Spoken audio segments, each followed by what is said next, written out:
M4 TV news కి స్వాగతం. నేటి ముఖ్యాంశాలు.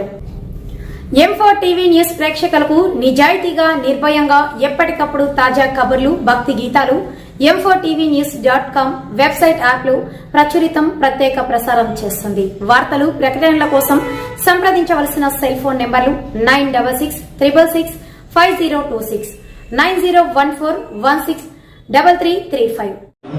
ಸರ್, ಬೆಂಗಳೂರಿನ HAL ಹೋಟೆಲ್ ಒಂದರಲ್ಲಿ ಸ್ಫೋಟ ಆಗಿದೆ. ಅದರ ಬಗ್ಗೆ ಏನು ಎತ್ತ ನನಗಿರೋ ಮಾಹಿತಿ ಪ್ರಕಾರ 12 ಗಂಟೆ ಸುಮಾರು 12 ಗಂಟೆ ಆದಮೇಲೆ ಯಾರೋ ಒಂದು ಬ್ಯಾಗ್ನಲ್ಲಿ ಇಟ್ಟು ಹೋಗಿದ್ರು ಅಂತ ಹೇಳ್ತಾರೆ. ಇದು ತನಿಖೆ ನಡೀತಾ ಇದೆ. ಸುಮಾರು 8 ಜನರಿಗೆ ಅಲ್ಲಿ ತಿಂಡಿ ತಿಂತಿದ್ರಲ್ಲ ಹೋಟೆಲ್ನಲ್ಲಿ, ಅವ್ರಿಗೆ ಇಂಜುರಿ ಆಗಿದೆ. ಬಟ್ ಯಾರಿಗೂ ಕೂಡ ಎಲ್ಲರೂ ಕೂಡ ಇದರಿಂದ ಪಾರಾಗಿದ್ದಾರೆ. ಸೊ ಇಂಜುರಿ ಅಂತೂ ಆಗಿದೆ, 8 ಜನರಿಗೆ ಇಂಜುರಿ ಆಗಿದೆ. ಅಲ್ಲಿ CCTV ಅವೆಲ್ಲ ಎಕ್ಸಾಮಿನ್ ಮಾಡ್ತಾ ಇದ್ದಾರೆ. ಯಾರೋ ಒಬ್ಬ ಬ್ಯಾಗ್ ಇಟ್ಟಿದ್ದು ಗೊತ್ತಾಗಿದೆ. ಸೊ ಅದು ಹೈ ಎಕ್ಸ್ಪ್ಲೋಸಿವ್ ಬ್ಲಾಸ್ಟ್ ಅಂತ ಹೇಳ್ತಾರೆ, ಇಂಪ್ರೂವೈಸ್ಡ್ ಎಕ್ಸ್ಪ್ಲೋಸಿವ್ ಅಂತ ಹೇಳ್ತಾರೆ. ನೋಡ್ಬೇಕು, ಅದು ಇನ್ನೂ ತನಿಖೆ ನಡೀತಾ ಇದೆ. ಉಗ್ರರ ಕೃತ್ಯ ಉಗ್ರರ ಕೃತ್ಯನ ಅಥವಾ ಉಗ್ರರು ಮಾಡಿರೋದು ಟೆರರಿಸ್ಟ್ ಮಾಡಿರೋದು ಅಲ್ಲ, ಗೊತ್ತಿಲ್ವಲ್ಲಪ್ಪ. ಇನ್ನೂ ಎಷ್ಟು ಇನ್ವೆಸ್ಟಿಗೇಷನ್ ನಡೀತಾ ಇದೆ. ಈಗಿರತಕ್ಕಂಥ ಮಾಹಿತಿ ಪ್ರಕಾರ ಅಲ್ಲಿ ಎಲ್ಲ ಪೊಲೀಸ್ನವರೆಲ್ಲ ಹೋಗಿದ್ದಾರೆ, ತನಿಖೆ ನಡೀತಾ ಇದೆ. ಹೋಮ್ ಮಿನಿಸ್ಟ್ರಿಗೂ ಹೇಳಿದ್ದೀನಿ ಹೋಗಿ ಅಲ್ಲಿಗೆ. ಸೊ ಸ್ವಲ್ಪ ಹೊತ್ತಲ್ಲಿ ಗೊತ್ತಾಗುತ್ತೆ. ಇನ್ನು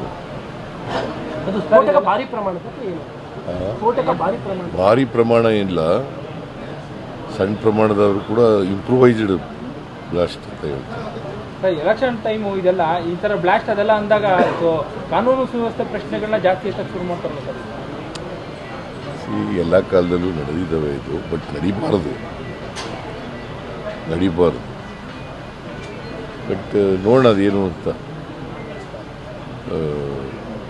ಇಲ್ಲಿ ಯಾವತ್ತೂ ಆಗಿರಲಿಲ್ಲ ಇತ್ತೀಚೆಗೆ ಲಾಸ್ಟು. ಇದರಲ್ಲಿ ನಡೆದಿದ್ದು ಬಿಟ್ಟರೆ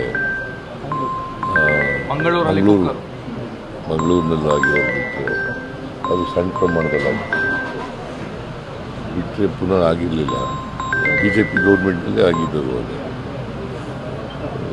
ನಮ್ಮ ಗೌರ್ಮೆಂಟಲ್ಲಿ ಇದು ಮೊದಲನೇ ಬಾರಿ ಆಗಿದೆ. ಬಟ್ ಯಾರು ಅದನ್ನು ಮಾಡಿದ್ದಾರೆ ಅನ್ನೋ ಪತ್ತೆ ಹಚ್ಚಿ ಅವ್ರ ಮೇಲೆ ಕಠಿಣವಾದಂಥ ಕ್ರಮ ತಗೋತಾರೆ. ಸರ್, ಇತ್ತೀಚೆಗೆ ಯಾವುದೇ ಘಟನೆ ಆದರೂ ರಾಜಕೀಯ ಆರೋಪ ಪ್ರತ್ಯಾರೋಪ ಆಗ್ಬಿಡುತ್ತೆ. ವಿರೋಧ ಪಕ್ಷಗಳಿಗೆ ಹೇಳ್ತೀರಾ ಸರ್, ಈ ವಿಚಾರದಲ್ಲೂ ಸಹ ತನಿಖೆಗೆ ಸಹಕಾರ ಕೊಡಿ, ರಾಜಕಾರಣ ಮಾಡಬಾರ್ದು ಅಂತೇಳಿ ಮನವಿ ಮಾಡ್ತೀರಾ ಸರ್? ಇಲ್ಲ, ರಾಜಕಾರಣ ಮಾಡಬಾರ್ದು. ಈಗ